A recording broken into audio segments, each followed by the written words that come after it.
Bismillahirrahmanirrahim. Assalamualaikum warahmatullahi wabarakatuh.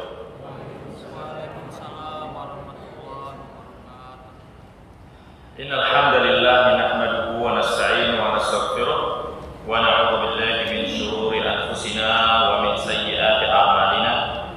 Man yahdihillahu fala mudilla lahu wa man yudlil fala hadiya lahu.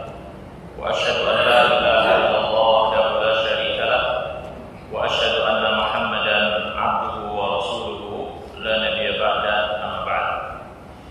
Hadirin Bapak dan Ibu sekalian yang dirahmati dan dimuliakan oleh Allah, alhamdulillah, kembali dengan nikmat Allah Subhanahu wa taala kita dikumpulkan di tempat yang mulia ini. Akan kita lanjutkan pelajaran kita mempelajari tentang sholat dan hal-hal yang berkaitan dengannya. Terakhir pembahasan kita masih berkaitan dengan syarat-syarat sholat.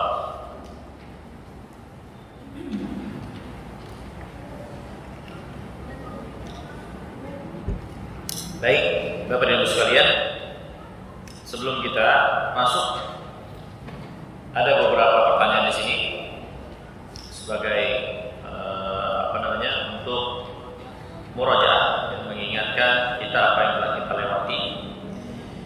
Yang pertama yaitu apa yang dimaksud dengan syarat-syarat sholat. Apa yang dimaksud dengan syarat-syarat sholat? Siapa yang tahu? Ya, silakan.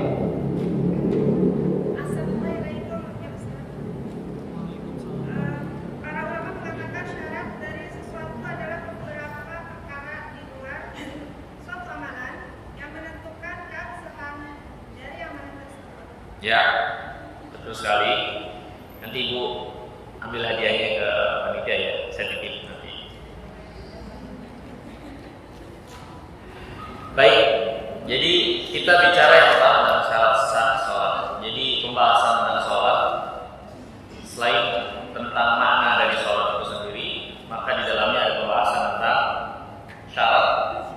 Ya, pembahasan fikih dalam sholat itu ada pembahasan tentang syarat, rukun, wajib, sunat, pembatal, dan makruhatus sholat. Hal-hal yang makruh di dalam sholat. Kita masih bagian yang pertama, yaitu bagian syarat-syarat sholat. Itu hal-hal di luar sholat yang harus ditegakkan, yang menentukan keabsahan sholat, yang berkaitan dengan keabsahan sholat atau menentukan keabsahan sholat, tapi dia di luar sholat, sehingga orang yang melaksanakannya belum tentu dikatakan telah melaksanakan sholat. Tapi kalau ingin mengerjakan sholat harus memenuhi syarat tersebut. Contoh misalnya, syarat wajib sholat adalah muslim. Apakah dengan menjadi muslim berarti seorang sudah mengerjakan sholat? Belum. Ya, tapi orang yang sholat kalau mau sholatnya diterima, ya dia harus Islam dulu, seperti itu. Ya, jadi dia perkara-perkara di luar sholat yang mempengaruhi keabsahan daripada sholat. Kemudian yang pertama dari syarat sholat yang telah kita bahas adalah at-thaharah, yaitu suci. Dan suci di sini yang dimaksud bagi setiap pribadi dalam melaksanakan sholat adalah suci dari hadas dan suci dari khabath. Suci dari hadas dan suci dari khabath atau najis. Pertanyaannya, apa yang dimaksud dengan hadas? Ya. Hadas adalah sesuatu perkara yang Suatu perkara yang dimana pelaku itu kalau misalnya hadas kecil harus dengan berduduk, kalau hadas besar dengan cara mengizanakan salat pagi wajib. Ya, ulangi coba, hadas itu apa? Ya, hadas itu suatu perkara yang menghalangi untuk kalau misalnya hadis kecil itu menghalangi apa?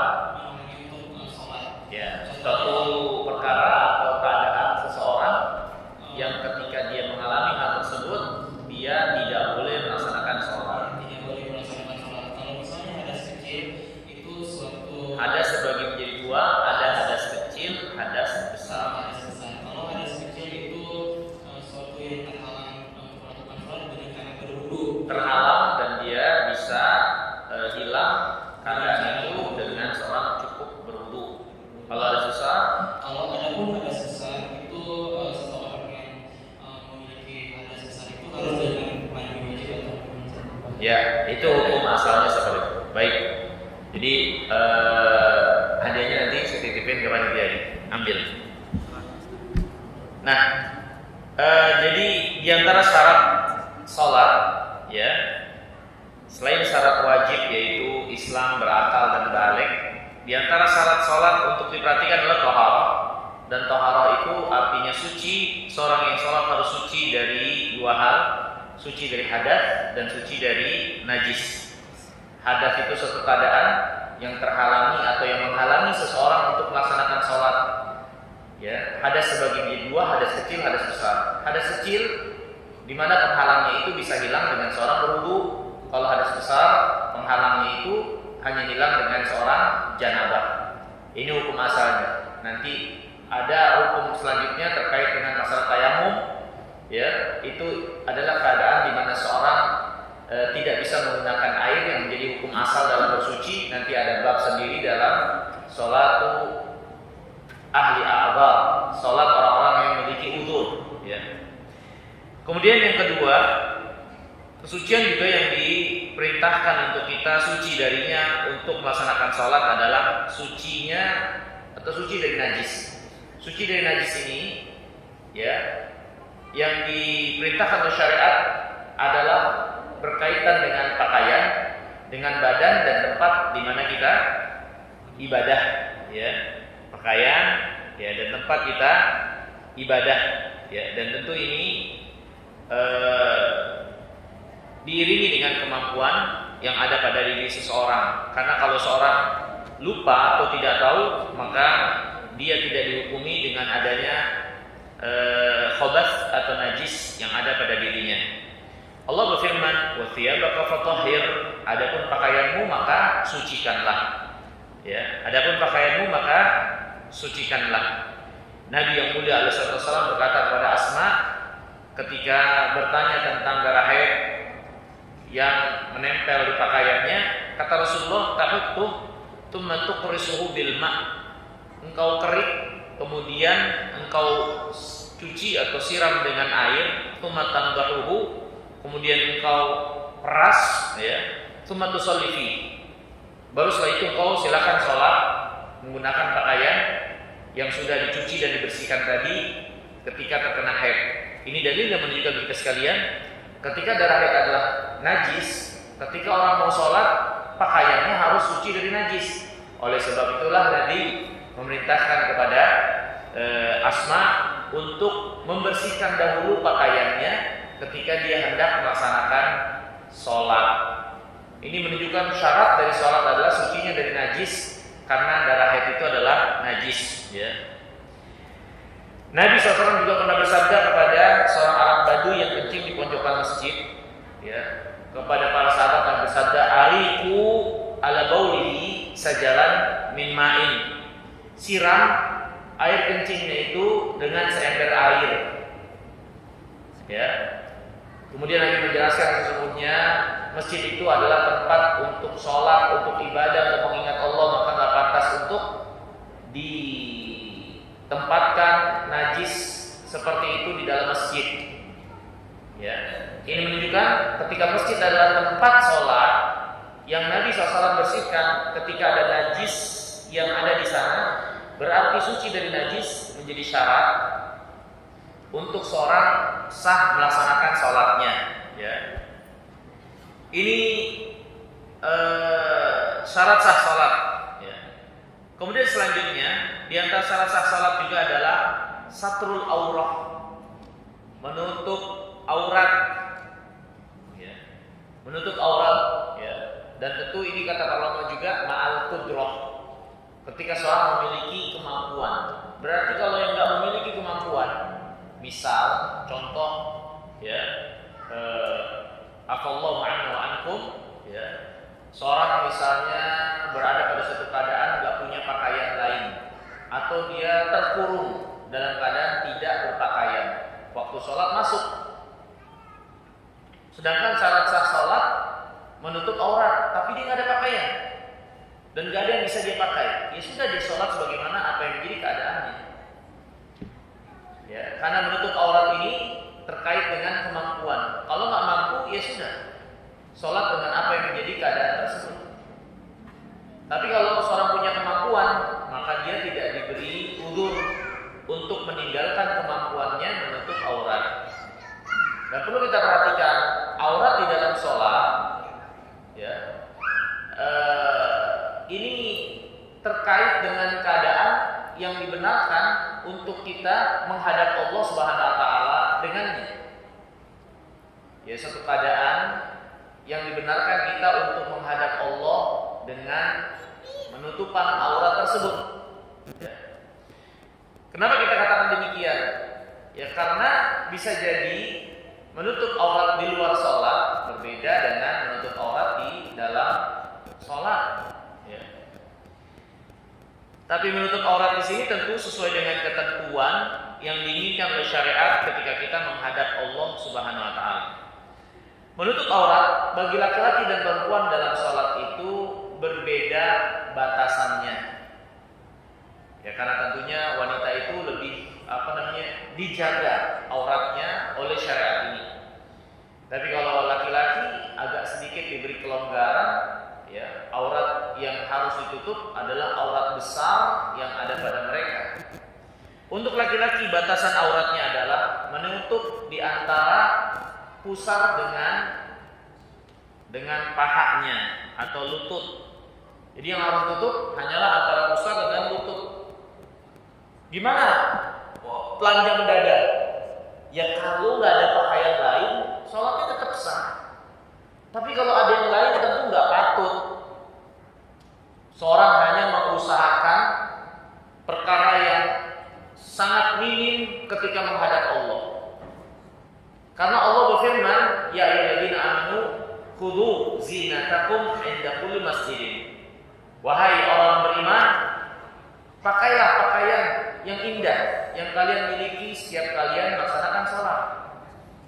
Jadi hukum asal melaksanakan sholat usahakan memakai pakaian yang baik atau yang terbaik yang kita miliki, yang bisa kita usahakan. Walaupun batas minimalnya seorang hanya menutupi antara pusar dengan lututnya cukup. Berdasarkan hadis Nabi yang mulia alaihi salatu wassalam. Nabi yang mulia alaihi salatu wassalam bersabda kepada Jabir bin Abdullah. Ya, hadisnya diriwayatkan oleh Imam Al-Bukhari. Rasulullah SAW bersabda, "Idza shalait fi thawbin wahid." Kalau kalian sholat hanya memiliki satu kain. Kalau kalian hanya memiliki satu lembar kain, tentu pada zaman Nabi kehidupan sangat sederhana. Sampai seorang memiliki satu lembar kain saja itu biasa. Mungkin di keadaan kita ini sangat aneh kalau ada orang yang hanya memiliki satu lembar kain. Ini bagi laki-laki ya. Kalau engkau sholat dengan hanya memiliki satu lembar kain, fa in kana wasi'an faltahid bihi. Kalau kainnya luas, maka hendaklah engkau mengkerebongkan kainmu ke seluruh badanmu. Dikerebongin semuanya. Di atas sampai bawah jadi. Kalau kainnya luas, ya. Wa in kana dayyiqan fattazir bihi. Tapi kalau kainnya sempit, ya, atau tidak luas, maka bersarunglah dengannya. Bersarunglah dengannya. Artinya, ya, dijadikan sarung saja. Dan sarung itu tentu yang ditutupi dari pusar. Kenapa katakan sampai lutut? Karena di atas lutut ini sebagian para ulama mengatakan itu adalah aurat. Walaupun mereka berselisih, ya. Apakah paha bagi laki-laki itu aurat atau bukan? Ya, tapi terdapat keterangan yang menunjukkan bahwasannya antara lutut dengan pusar itu ma baina surrah wa rukbah auratun.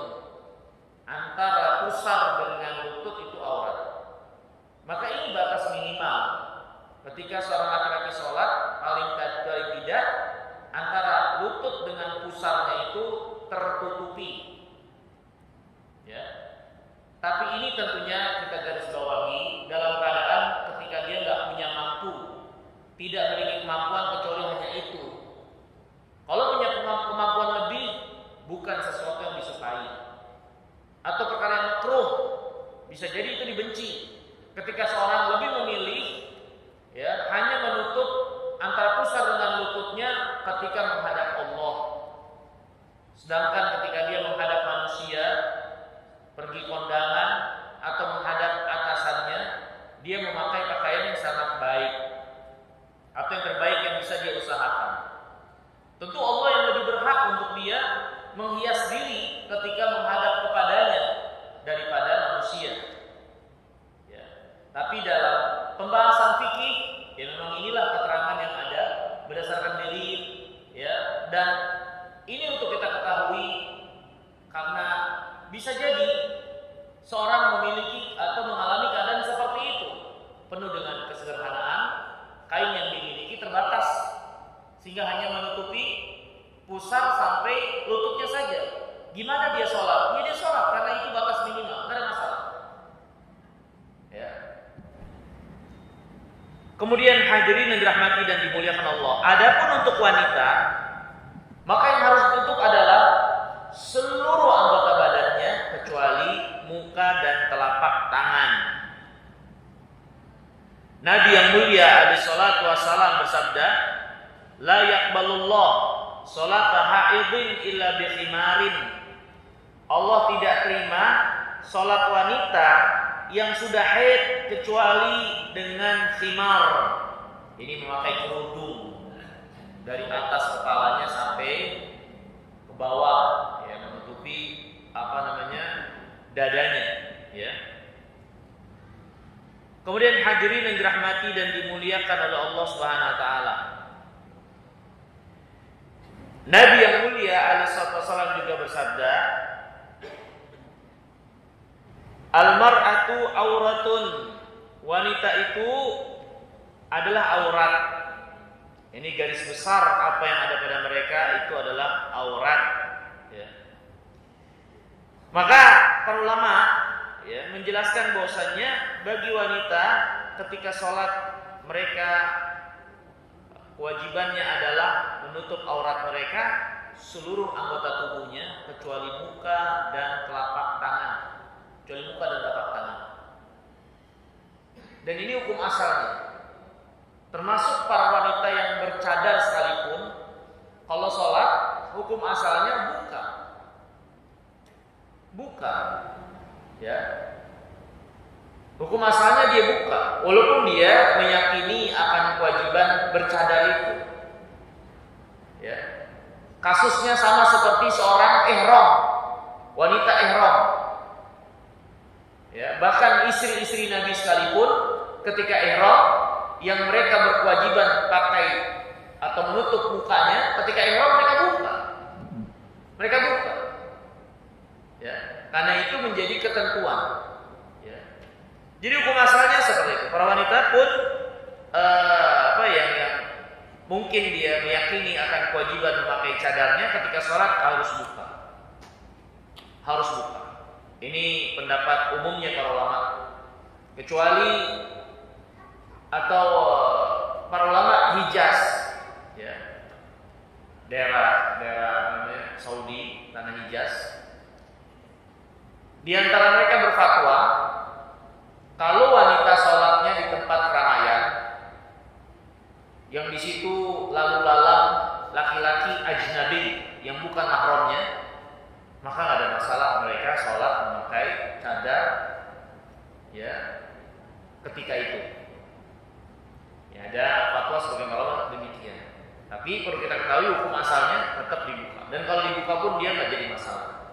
Karena memang ketentuannya wanita itu auratnya seluruh anggota tubuhnya kecuali muka dan telapak tangan di dalam sholat ini. Ya. Ini hadirin yang dirahmati dan dimuliakan oleh Allah. Di antara syarat sah sholat yaitu menutup aurat dengan kemampuan. Kalau seorang tidak memiliki kemampuan, maka dia sholat dengan apa yang menjadi keadaannya tersebut. Ya. Kemudian di antara syarat-syarat yang lainnya adalah masuk waktu sholat. Masuk waktu sholat. Ya. Tentu di zaman kita sekarang ini, untuk kita tahu waktu sholat perkara yang sangat mudah. Dari handphone kita, apalagi kita tinggal di negeri kaum muslimin, di mana azan itu yang menandakan masuknya waktu sholat setiap harinya berkumandang. Ya, ini sudah cukup tentunya sebagai pengetahuan kita masuk waktu sholat. Ya, kemudian yang jadi masalah terkadang kita kurang tahu batasan waktu sholat itu habis. Ya. Jadi sholat itu Allah berfirman dalam surah An-Nisa ayat 103, inna sholata kanat 'alal mu'minina kitaban mauquta. Salat itu adalah kewajiban atas orang-orang beriman dengan waktu yang sudah ditentukan. Jadi salat itu pelaksanaannya ada batas waktu masuk dan berakhirnya waktu suatu salat yang 5 waktu itu. Malakul Jibril alaihissalam pernah mendatangi Nabi SAW, mengimami Rasulullah SAW dalam rangka mengajarkan waktu awal dan berakhirnya satu sholat. Ya. Di suatu hari beliau datang di awal waktu, esokan harinya dia datang di akhir waktu.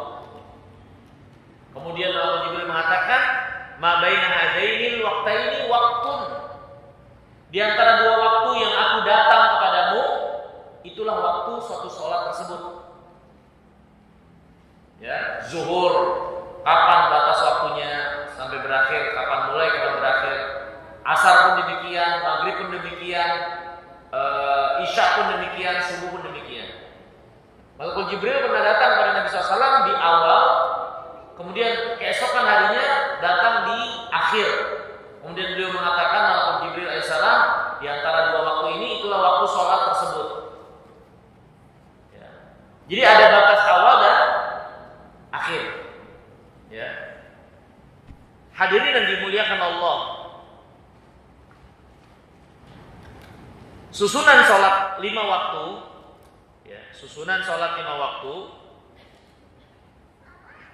Kalau kita perhatikan firman Allah Subhanahu wa taala, maka sholat 5 waktu terhitung yang pertama itu adalah sholat zuhur. Kemudian asar, kemudian maghrib, kemudian isya, subuh. Ya. Subuh berada di luar waktu umumnya sholat-sholat yang 4 tadi. Sholat siang itu adalah zuhur dengan asar. Sholat malam di malam hari adalah maghrib sama isya.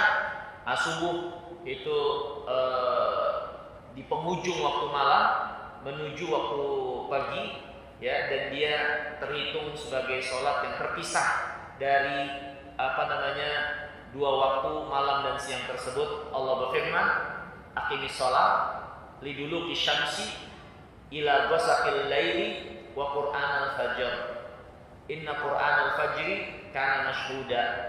Tegakkan sholat mulai matahari tergelincir ke barat, ya, sampai gelapnya malam, ya, dan di waktu fajar. Sesungguhnya sholat atau baca Quran di waktu fajar itu disaksikan malaikat, atau sholat subuh di waktu fajar disaksikan malaikat. Nah, ayat ini zahirnya hanya menunjukkan sholat itu 3 waktu, sehingga dijadikan alasan sebagian orang sholat itu sehari semalam bukan 5 tapi 3 berdasarkan ayat ini. Padahal ayat ini tidak menunjukkan banyaknya kewajiban sholat, tapi sedang menunjukkan waktu-waktu di mana di waktu tersebutlah berputar pelaksanaan sholat itu. Waktu itu dimulai dari ketika matahari tergelincir ke arah barat. Matahari kan nanti pertama di tengah hari, pas tepat di atas kepala, mulai tergelincir ke arah terbenam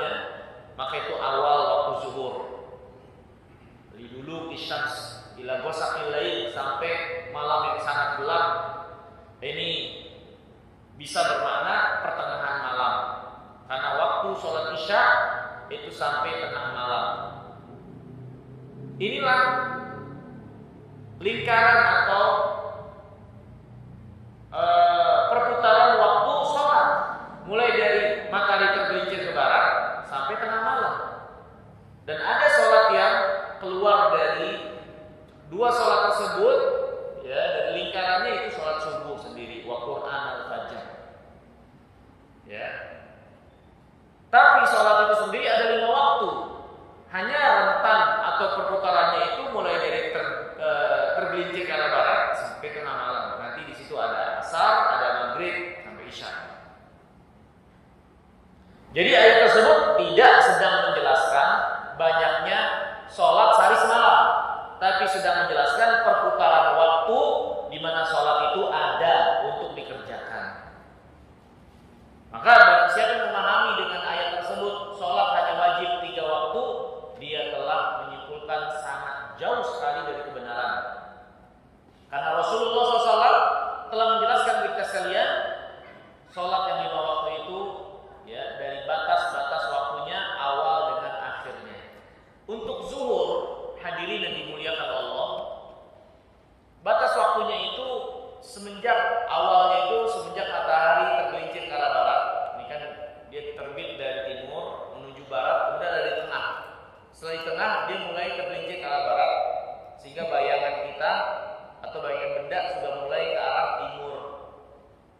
Mulai tergelincir, itulah awal sholat zuhur, awal waktu zuhur. Ketika matahari tepat ada di tengah, ini waktu terlarang. Mulai tergelincir, ini awal zuhur. Kapan berakhir zuhur? Zuhur itu berakhir ketika bayangan suatu benda sepanjang tinggi benda tersebut. Akhir sholat zuhur adalah ketika panjang bayangan benda sama dengan tinggi benda tersebut. Misalnya tinggi benda 60 cm, maka benda itu bayangannya juga 60 cm. Itu akhir sholat zuhur dan awal sholat asar. Ya.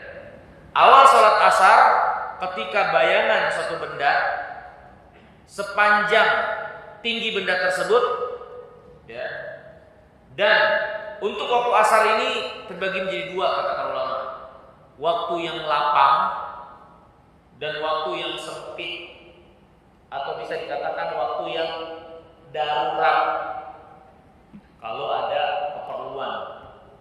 Waktu yang lapang itu adalah ketika panjang suatu benda, panjang bayangan benda sama dengan tinggi benda tersebut sampai panjang suatu benda 2 kali lipat tinggi benda tersebut. Misalnya tinggi benda 60, maka bayangannya 120. Itu waktu yang luang untuk dikerjakan sholat asar. Ketika panjang bayangannya 2 kali lipat tinggi benda tersebut. Selanjutnya, semenjak panjang bayangan 2 kali lipat tinggi benda tersebut sampai terbenam matahari, itu bisa dikatakan waktu darurat atau waktu darurat, waktu yang nggak boleh sengaja-sengaja menunda-nunda sampai waktu itu, kecuali ada keperluan yang kita nggak memungkinkan atau terlupa. Ya. Ketika panjang bayangan benda 2 kali lipat tingginya, ya, waktu darurat itu sampai terbenam matahari, itu namanya waktu darurat. Nabi SAW pernah mengingatkan, tilka sholatul munafik, tilka sholatul munafik, tilka sholatul munafik. Ini yang kayak gitulah sholat munafik itu, sampai 3 kali. Itu dia nunggu matahari sampai kalau matahari itu mau tenggelam, barulah dia sholat asar dengan terburu-buru, mematuk 4 kali dan tidak mengingat Allah kecuali sedikit. Jadi dia sholat ini penghujung udah mau terbenam matahari. Makanya ini dikatakan ulama waktu darurat. Memang itu bisa masih masuk dalam waktu asar, tapi menyengaja menunda sampai waktu sempit seperti itu, ini perkara yang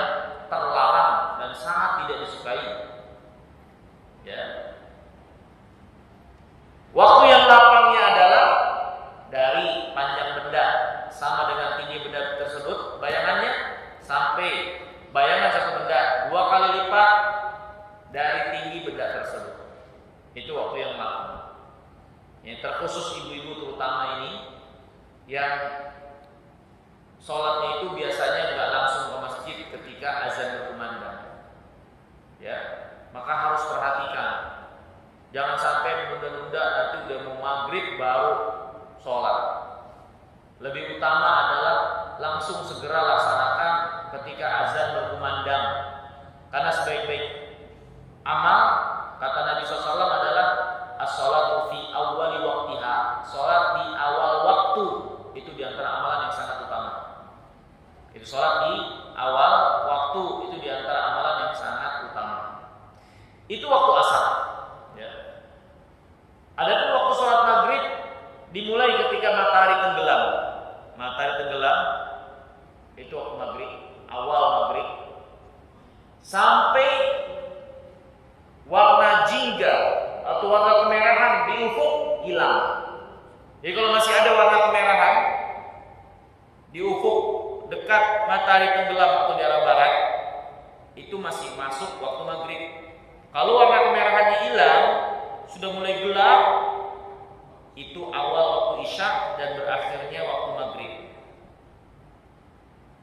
Awal waktu isya, setelah kemerahan hilang ini di barat itu ada kemerahan setelah matahari tenggelam, udah hilang, ya, itu awal waktu isya sampai tengah malam. Jadi sampai pertengahan malam. Nabi yang mulia alaihi salatu wasallam bersabda, waktu salatul isya ila nisfil lailil awsat. Waktu salat isya itu sampai tengah malam. Ya, waktu salat isya sampai tengah malam. Hadis ini diriwayatkan oleh Al-Imam Muslim rahimahullahu taala, ya. Dan Rasulullah SAW bersabda, la tazalu ummati bi khairin ma lam yu'akhirul maghrib hatta tashtabikan nujum. Umatku senantiasa berada dalam kebaikan selama mereka tidak mengundur-mundur sholat maghribnya sampai bintang-bintang itu mulai bermunculan.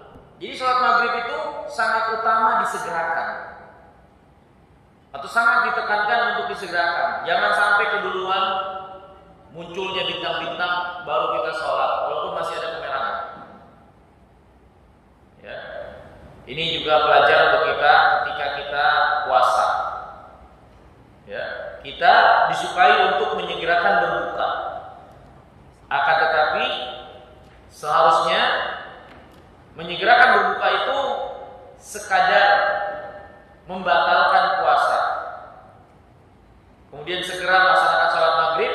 Kalau mau makan besar, maka itu dilaksanakan ba'da sholat.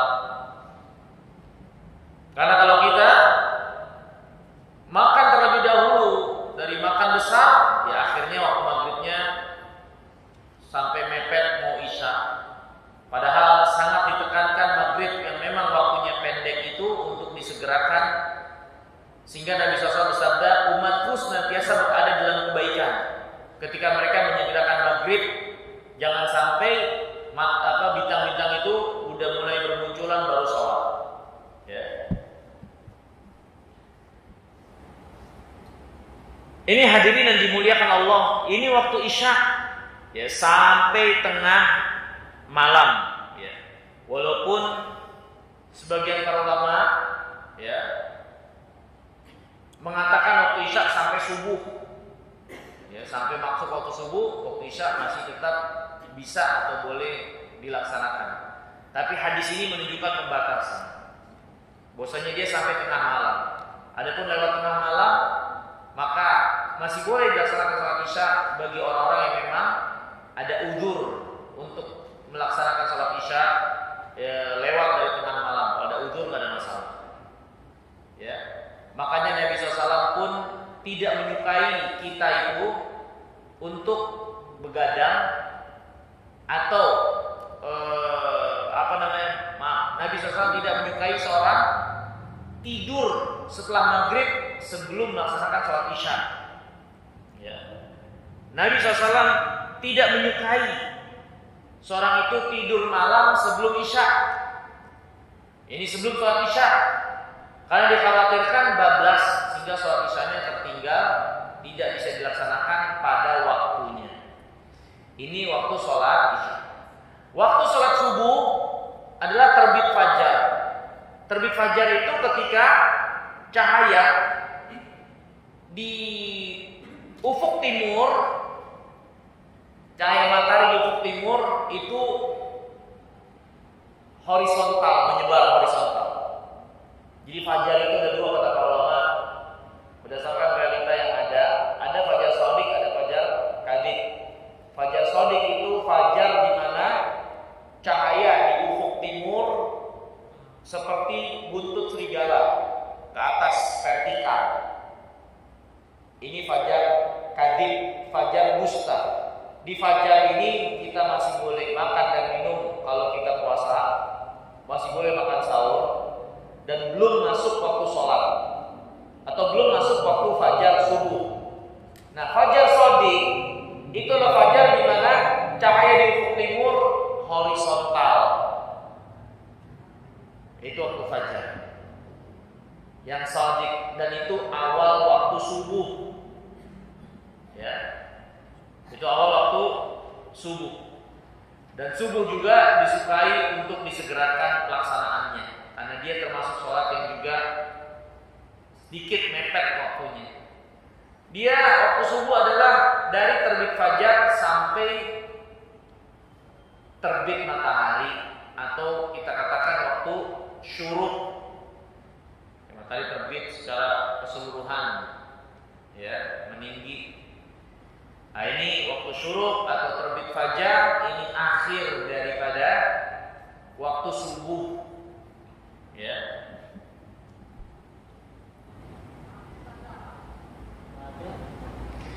Walhal hadirin, Bapak dan Ibu sekalian yang dimuliakan Allah, keseluruhan sholat itu sangat utama untuk kita lakukan dengan segera di awal waktu, kecuali sholat isya.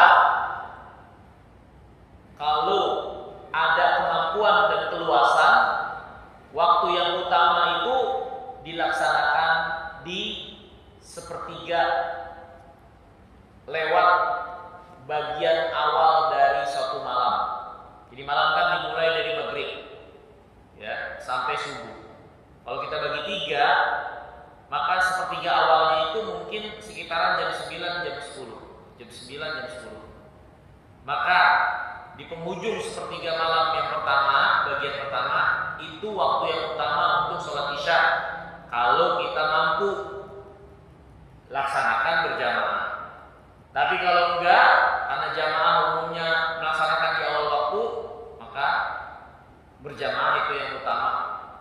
Ya, tapi kalau kita ada keperluan dan kita tidak berjamaah atau sesekali pun kita lakukan, waktu yang paling utama sholat isya di penghujung bagian sepertiga awal di suatu malam.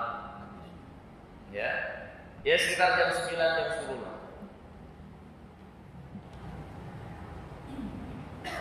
Ini Bapak dan Ibu sekalian yang dimuliakan Allah, masuk waktu sholat. Ini diantara sah-sah sholat. Dan seorang tidak sah melaksanakan sholat sebelum masuk waktunya, dan gak sah sholat kecuali ada uzur setelah lewat waktu. Jadi ada orang nunda-nunda waktu, dia udah ingat nih sholat, azan sudah berkumandang, masuk waktu sholat zuhur, dia udah ingat. Ya. Kemudian dia nunda-nunda, dia melalaikan dan seterusnya dalam keadaan sadar sampai masuk waktu asar, maka dia telah melakukan dosa besar, meninggalkan sholat, ya, dari waktu yang sudah ditentukan. Habis waktunya sudah, ya. Dan ini bisa dia tidak, atau dia itu bisa tidak mengejar, atau tidak bisa mengejar apa yang dia lewati dengan sengaja, dengan lalai, sehingga keluar waktu. Ya. Kalau ini karena kesengajaan, maka nggak bisa dikejar.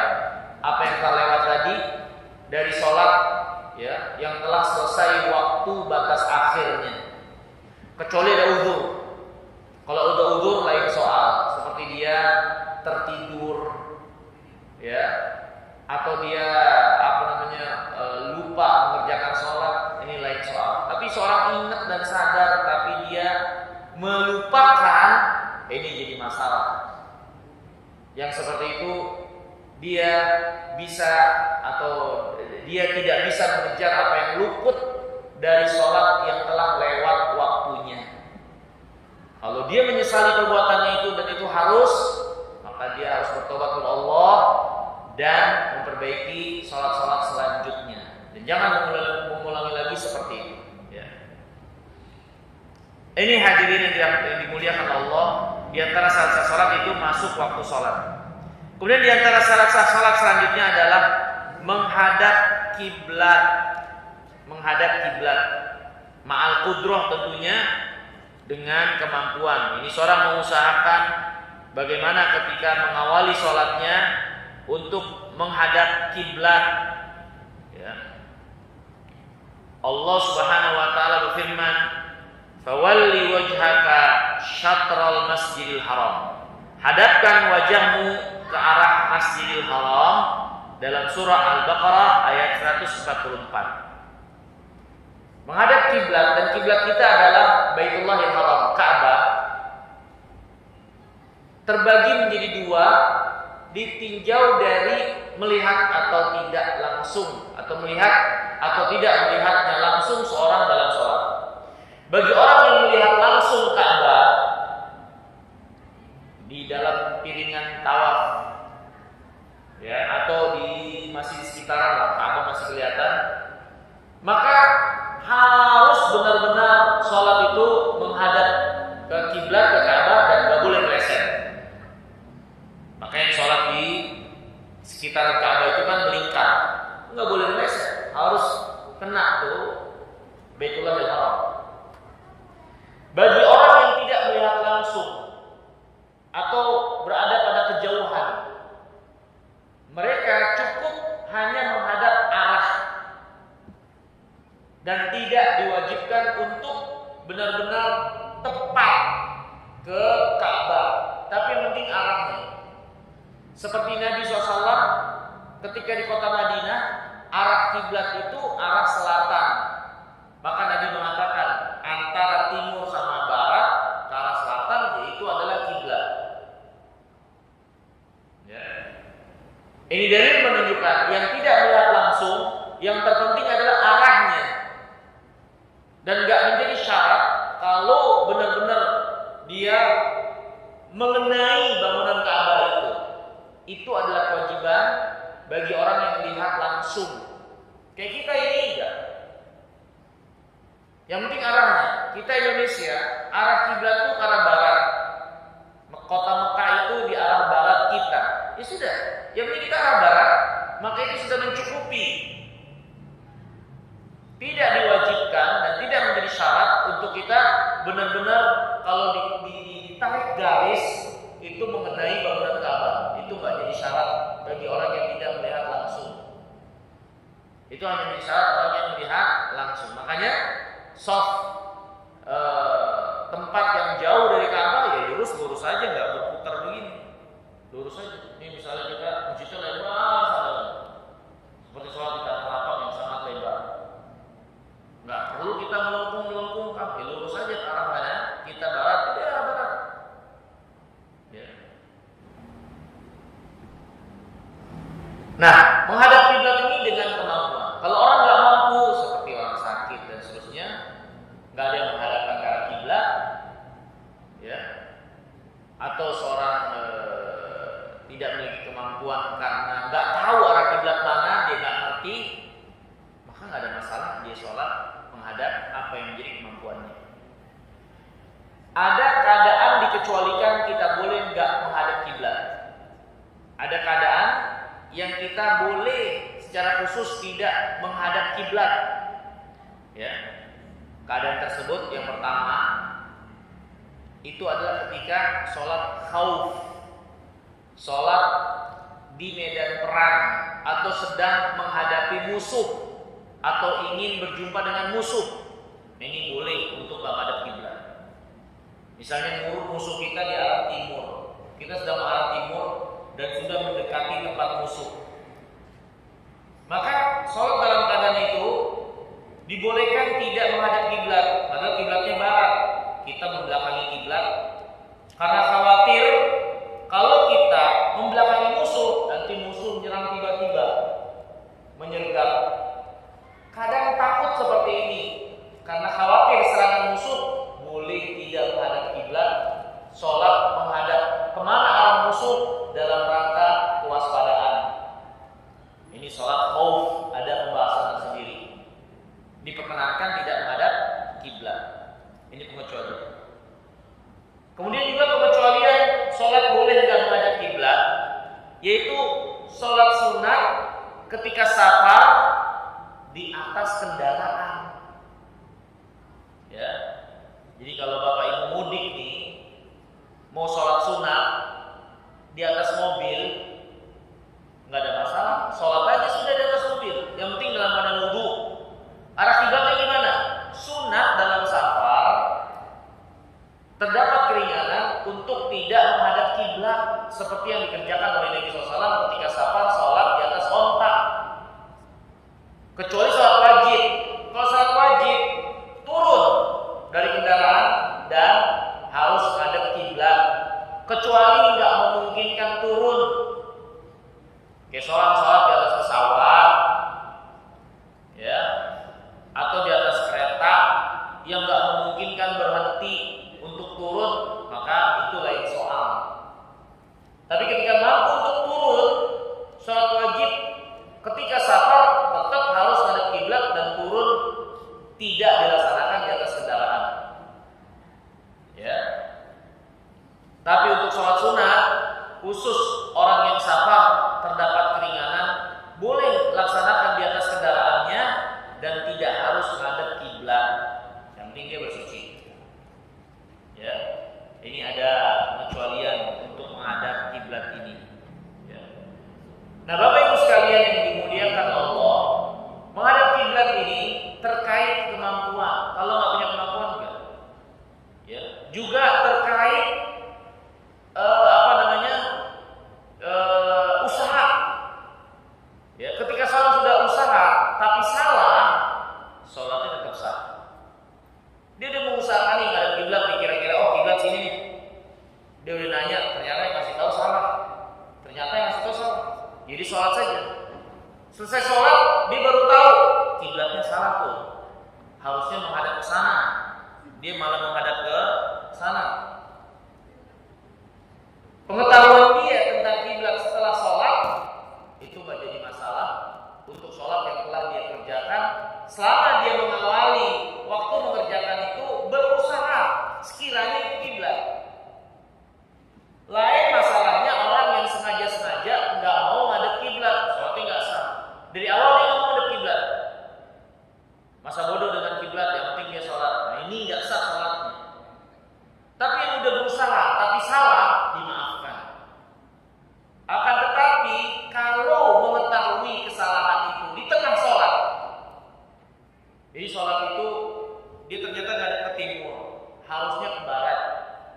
Di tengah sholat dia baru tahu, ada orang yang memberitahukan, wahai fulan, kamu salah menghadap. Harusnya kamu menghadap ke arah belakangmu, itu arah kiblat barat. Dia tahunya di tengah sholat. Kalau tahu di tengah sholat, nggak perlu membatalkan sholat, nggak perlu ulang dari awal. Dia tinggal berputar saja arah kiblat kemana dan melanjutkan sisa sholatnya. Hal ini pernah terjadi pada sahabat Nabi SAW ketika datang syariat pemindahan kiblat. Makanya di Madinah ada masjid dinamakan dengan masjid Qiblatain. Karena di masjid itu pernah terjadi, atau di tempat sholat itu pernah terjadi para sahabat satu sholat menghadap dua kiblat. Karena datang keterangan pemindahan kiblat yang tadinya ke Masjidil Aqsa pindah ke Masjidil Haram. Dan arah Masjidil Aqsa dan Masjidil Haram itu kan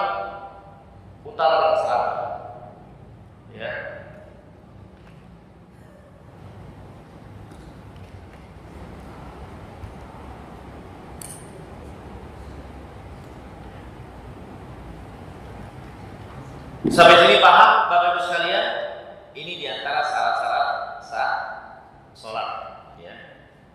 Jadi syarat sah sholat atau syarat sholat ada syarat wajib, Islam, balik, raka. Ya. Ada syarat yang mempengaruhi keabsahan dan itu adalah suci, menutup aurat, masuk waktu sholat dan menghadap kiblat.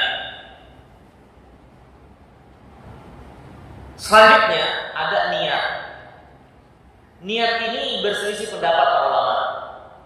Niat itu masuknya ke syarat atau masuknya ke rukun. Yang mengatakan niat bagian dari sholat memasukkan niat itu ke dalam rukun. Yang mengatakan niat adalah di luar sholat maka dia masukkan ke dalam syarat. Ya. Kenapa para ulama mengatakan niat bagian di luar sholat? Karena ada orang niat tapi sholatnya belum dikerjakan, ya belum sholat. Ya kayak orang-orang itu disuruh sholat, sholat loh, nitip aja ya. Yang penting kan niatnya. Niat gak cukup seorang cuma niat sholatnya itu, harus ada yang dikerjakan dari takbir sampai salamnya. Maka orang yang niat sholat belum mengerjakan sholat, makanya sebagian para ulama mengkategorikan niat itu masuk ke dalam pembahasan syarat. Sebagian lagi memasukkan niat masuk ke dalam rukun. Dia adalah satu kesatuan dalam sholat. Karena niat dari sisi yang lain itu terkait dengan amalan sholat. Ada orang sholat, tapi nggak ke arah sholatnya. Dia nggak tahu sholat apa. Ya, apa yang dikerjakan? Yang seperti ini. Sholatnya nggak terbangun dengan benar. Di atas rukun yang benar, tidak di atas rukun yang benar. Karena dia nggak tahu apa yang dia lakukan. Nggak ada tujuan apa yang dia lakukan. Makanya dari sisi ini akhirnya niat dimasukkan sebagai para ulama masuk ke dalam rukun sholat. Ya. Ala kulli hal, dia syarat ataupun rukun, niat itu menjadi suatu perangkat dari praktek amalia sholat yang harus ditegakkan. Dan niat ini adalah amalan hati yang terhitung dan dinilai adalah apa yang ada dalam hati, ya. Dan niat itu memang bukan amal lahiriah, tapi dia amalan hati, ya. Sehingga yang terhitung pastinya adalah apa yang ada dalam hati seorang dari niat-niat dia. Dan niat itu fungsinya dua. Niat fungsinya dua. Yang pertama, fungsi niat itu adalah terkait dengan ikhlas atau tidaknya seseorang dalam pelaksanaan sholat. Siapa yang dia tuju? Dia sholatnya karena Allah atau ingin dipuji manusia? Ya. Tujuan yang dia tuju dari pelaksanaan sholat itu apa? Ini fungsi niat yang pertama. Fungsi niat yang kedua terkait dengan sholat. Niat itu membedakan jenis sholat apa atau sholat apa yang dia kerjakan. Seorang masuk masjid, ya kan? Terus dia melaksanakan sholat. Ini sholat apa ini? Apakah sholat 5 waktu atau dia sholat tahiyatul masjid? Yang menentukan niat dia dan dia mendapatkan apa yang dia niatkan. Jadi fungsi niat yang kedua terkait sholat adalah untuk membedakan antara satu sholat dengan sholat lainnya. Fungsi niat yang pertama adalah untuk membedakan mana yang ikhlas, mana yang niatnya benar dalam rangka ibadah kepada Allah atau bukan. Karena ada orang sholat niatnya itu untuk dapat pujian, sanjungan, status, popularitas dan lain-lain. Nah, itu yang menentukan adalah niat. Ini fungsi niat dalam sholat. Ada dua, ya. Dan niat ala kulli hal dia adalah amalan hati, ya, yang terhitung dan dinilai tentunya adalah apa yang dalam hati. Dan hakikat niat juga kata para ulama adalah azam, tekad untuk melakukan sesuatu, ya. Tekad, azam, kesengajaan yang ada pada seseorang dalam melaksanakan sesuatu, ya. Ini hadirin yang dirahmati dan dimuliakan Allah, ya saya kira cukup pembahasan tentang syarat-syarat sholat. Selanjutnya nanti kita akan bahas tentang sifat sholat, dan di bagian sifat sholat itu akan kita bahas terkait rukun, wajib, sunat-sunat, dan juga pembatal dan yang makruh di dalam sholat. Ya, karena pembahasan tentang itu semua ada pembahasan bagian sholat. Sedangkan syarat-syarat itu pembahasan di luar sholat, hal-hal di luar sholat yang mempengaruhi keabsahan sholat.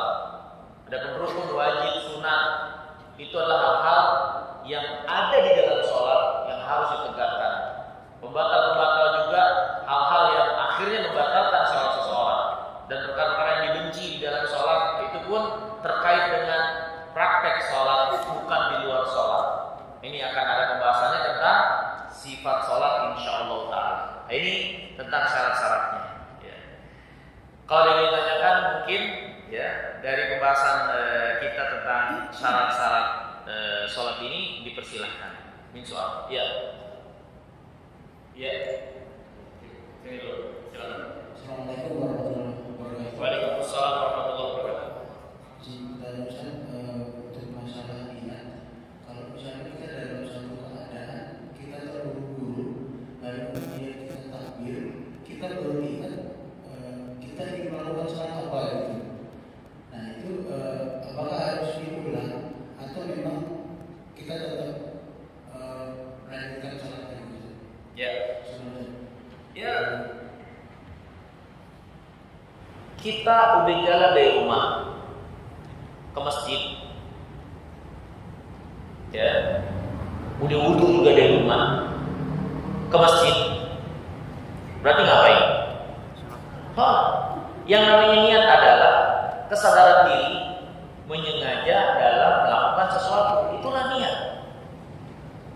Kalau kita di rumah udah dengar azan dan waktunya juga waktu zuhur misalnya, kita udah wudu dan seterusnya, ya, pakai baju, pakai kain, pakai kopiah, di jalan ke masjid, itu semua adalah hal-hal yang menunjukkan apa yang ada dalam hati dari niat. Karena niat intinya adalah kesengajaan seseorang untuk melakukan sesuatu, itu niat. Dan itu ditunjukkan dengan lahiriah yang dia lakukan dalam rangka tujuan yang dia tuju. Yang dia tuju adalah sholat di waktu yang sudah ditentukan, itu waktu zuhur. Dia udah wudu dan seterusnya, itu sudah cukup. Ketika dia datang ke masjid, dia takbiratul ihram bersama orang yang sholat, dan itu di waktu zuhur. Apa yang dia lakukan dari wudu melangkah ke masjid, itu kan menunjukkan dia sengaja sholat. Ya. Kalau ada yang disukai, sifatnya disukai saja, istihdar niat, menghadirkan niat. Karena mungkin di tengah jalan kita niatnya bisa berubah, ya, karena ada yang lihat, karena itu ya kita jadi membagus-baguskan jalannya, merapikan baju kita. Ketika kita hendak sholat, hadirkan lagi ini adalah lillah. Itu disukai saja, istihdar niat. Tapi dalam keadaan seperti itu kita langsung takbir dan seterusnya, itu sudah mencukupi sejatinya.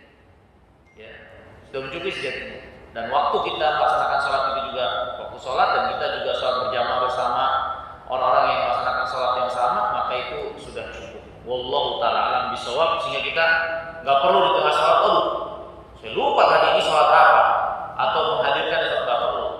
Ya. Karena kalau seperti itu, yang menjadi satu keharusan, ya semua kita pasti akan harus mengulangi sholat-sholat kita. Karena banyak di antara kita ketika sholat itu menjadi suatu yang rutinitas, akhirnya kita tuh sholat ya udah kayak otomatis aja sholat. Nih jam 7 sholat, ya udah sholat. Ya, kita udah secara tahu dan sadar ini sholat isya tanpa kita menghadirkan lagi. Ya kalau memang harus seperti itu, banyak di antara kita akhirnya pas tengah sholat harus batal menghadirkan ibadah. Niat itu perkara yang sangat mudah. Ya, dan Nabi SAW dalam syariat ini pun memudahkan Hanya saja kalau ada keterangan dari para ulama disukai menghadirkan itu dalam rangka agar lebih solid lagi, ya, karena kita sebagai diri yang tentu hati ini berbulak-balik, dikhawatirkan terdapat perubahan di tengah-tengah perjalanan dalam pekerjaan kita untuk sholat. Nah ini, ya. Tapi kalau tidak demikian, maka tidak ada masalah, insyaallah taala. Wallahu a'lam. Itu mungkin yang bisa saya jawab. Ya, apakah itu dulu sebentar dulu.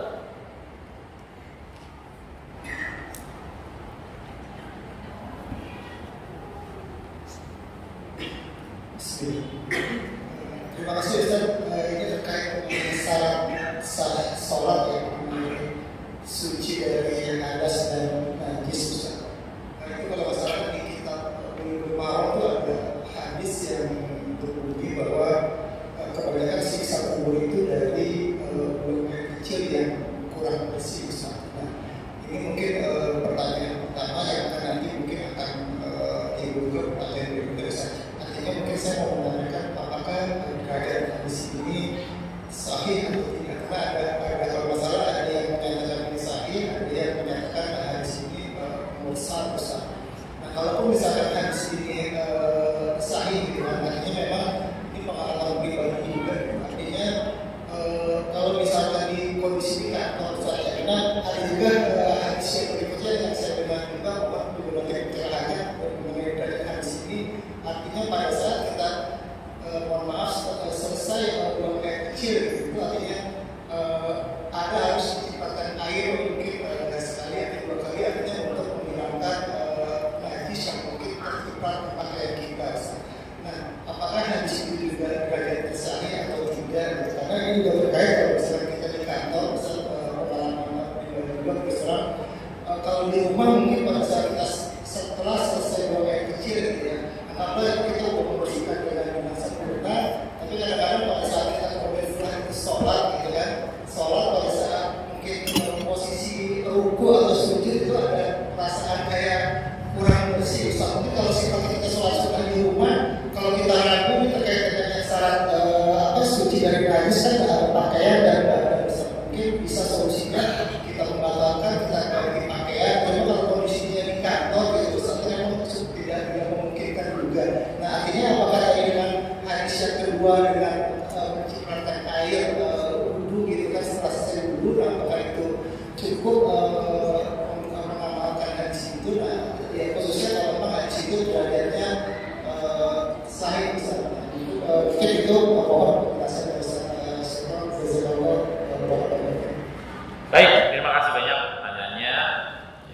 Bisa saya tangkap. Pertama terkait hadis yang dipertanyakan, di sini terdapat keterangan hadis itu diriwayatkan oleh Imam Darqutni dan dia disahihkan oleh Syekh Al-Albani dalam kitabnya Al-Irwa. Nabi SAW bersabda, "Tanazzahu minal baul, fa inna 'amata 'adzabil qabr min." Tanazzahu minal baul. Ya, artinya bersucilah kalian anil baul, dari air kencing itu, karena kebanyakan ada kubur disebabkan seorang yang tidak bersuci dari atau istinja dari buang air kecil. Ya. Hadis ini tentunya peringatan bagi kita sekalian, ketika buang air kecil jangan menyepelekan untuk istinja. Ya, istinja gimana? Ya disiram. Ya, tempat keluarnya buang air kecil itu. Ya. Kemudian juga yang perlu diperhatikan ketika buang air kecil adalah menjaga diri dari cipratan airnya. Bagaimana cara menjaga diri dari cipratan air? Ya, dengan kita yang diajarkan tadi memilih tempat kencingnya, bukan tempat yang keras. Karena kan mantul nanti. Cari tanah yang lembek. Ya, itu kalau kencingnya di tanah. Ya kalau kencingnya kita kan di tanah di toilet, ya gimana kita usahakan. Jangan sampai cipratan itu kita kena. Kita kan punya mata. Ya, usahakan. Nah, kalau ternyata kena cipratan, yang terkena itu kita cuci. Gimana caranya? Ya kalau badan kita siram. Kalau pakaian, ya kita cipratkan air yang mendominasi cipratan kencing itu sudah cukup.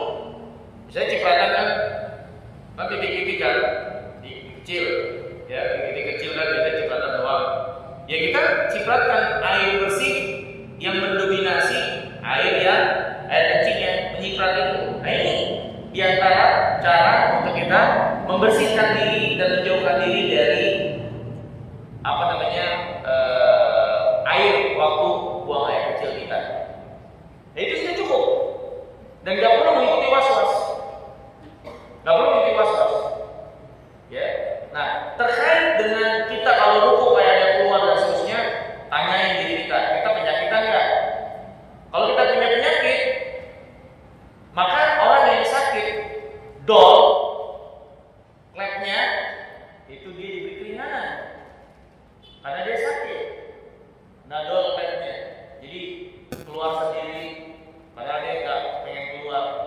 Tapi kalau orang yang sehat normal, kalau dia nggak mau keluar, dia nggak keluar. Selesai buang air kecil ya sudah selesai, nggak keluar lagi. Ya, kalau normal, lain kalau sakit. Nah kalau sakit tidak dapat uzur sudah. Kalau normal, nggak ada perlu dia khawatirkan. Ya, nah ada hadis Nabi SAW yang tadi disebutkan mencipratkan air ke kain yang menempel dengan kemaluan itu untuk menghilangkan was-was. Sehingga ketika kita kayak gitu, waktu rukuk kayak sujud kayak ada keluar dan seterusnya, maka langsung pikiran kita itu tadi air yang saya ciprati.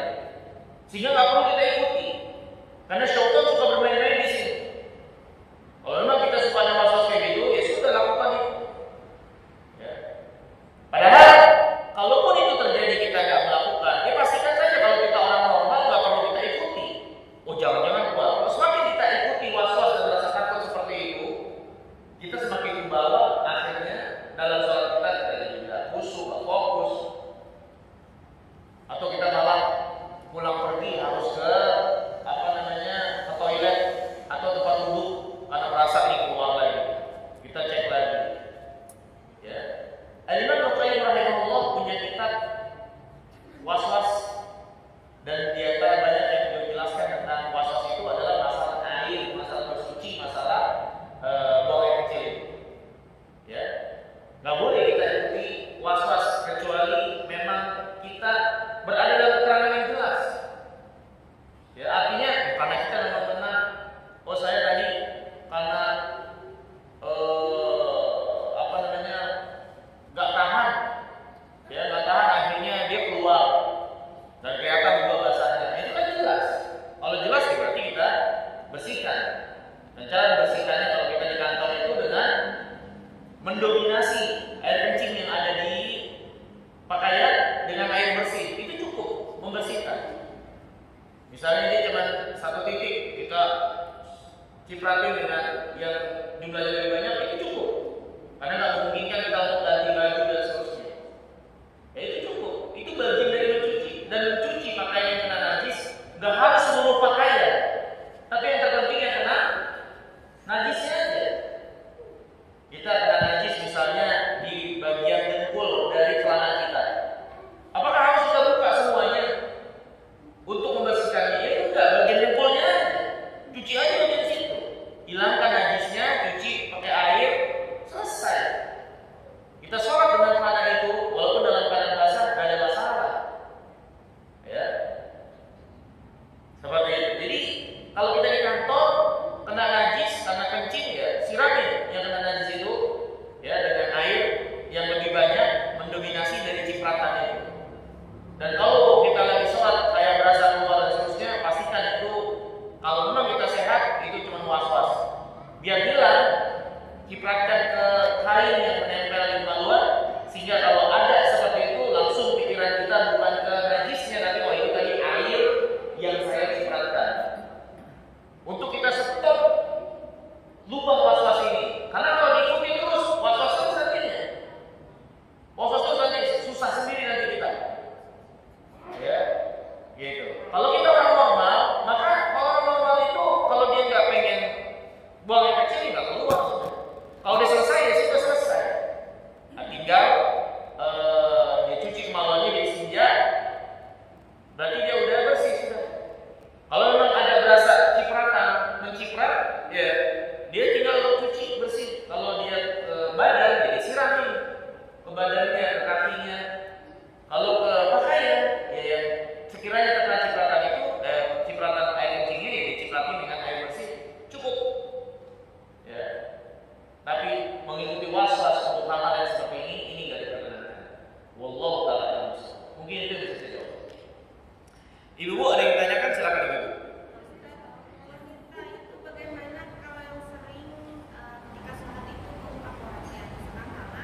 Hah?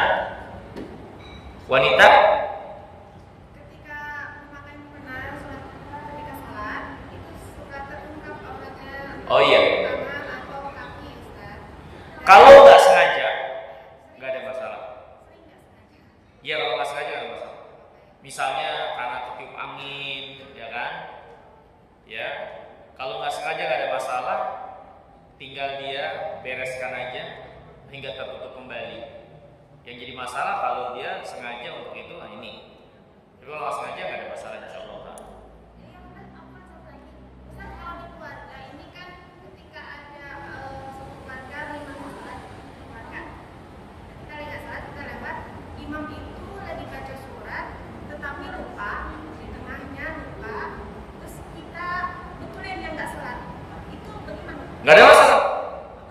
Nggak ada masalah. Yang betulin itu nggak harus yang bersolat bersama. Kita yang dengar nggak ada masalah. Kayak misalnya si imam salah kiblat, kita ngelihat, weh, salah lu, madhab sholat yang benar, kita betulin. Padahal kita nggak ikut sholat sama dia, nggak ada masalah. Nggak ada masalah. Nggak menjadi syarat yang betulin itu ikut sholat bersama. Seperti itu. Wafi. Ada lagi? Nggak ada? Ada? Satu lagi silakan. Itu Ustaz, kan najis itu kan ada air kencing ya. Nah, perbedaan antara air kencing sama Ustaz, yang Anda tanyakan itu kan ada air kencing itu ternyata ada perbedaannya ya antara air kencing anak laki-laki sama air kencing anak perempuan.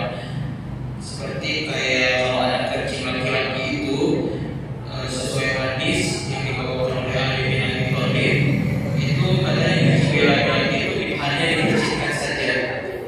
Tapi kalau perempuan itu harus dicuci, nggak bisa dikencingkan. Itu terkait anak laki-laki dan perempuan yang belum makan makanan lain kecuali ASI. Kalau di bangkotan sama cuci semua. Iya. Ya kita makannya kan ASI terus, masih ASI, nggak makan yang lain. Kita udah makan nasi, udah makan gorengan, apa lagi? Cuci semua nggak boleh. Cuma di yang ada keringanan bayi yang belum mengkonsumsi kecuali ASI, maka ada beda. Ya, kalau perempuan harus dicuci. Cuci itu berarti dibasahin, disiramin air yang terkena najisnya. Kalau laki-laki karena belum konsumsi lain kecuali ASI, maka cukup dipercikan. Itu untuk bayi yang belum konsumsi kecuali ASI saja. Para ulama menjelaskan ini dikarenakan suhu badan. Perempuan sama laki-laki itu suhu badan lebih panas sehingga lebih bagus dalam mencerna apa yang masuk. Ketika yang masuk itu masih ringan, hanya ASI, maka dia tercerna atau terproses dengan bagus sehingga kenajisannya juga ringan. Beda dengan wanita karena suhu badannya itu tidak sepanas laki-laki, maka prosesnya itu kurang sehingga yang keluar lebih kotor. Itu kata Imam Bukhari. Tapi itu bayi ya. Kalau di dewasa udah makan makanan selain ASI sama. Saya kira mungkin sampai di sini dulu perjumpaan kita. Insya Allah kita lanjutkan lagi di kesempatan yang datang. Tadi hadiahnya 2 aja. Untuk yang bertanya, yang bisa jawab, ya, yang bisa jawab aja Pak. Yang bertanya mau dikasih juga. Oh nggak apa-apa. Tapi minta 2 Pak. Jadi yang berhasil jawab kita bedain.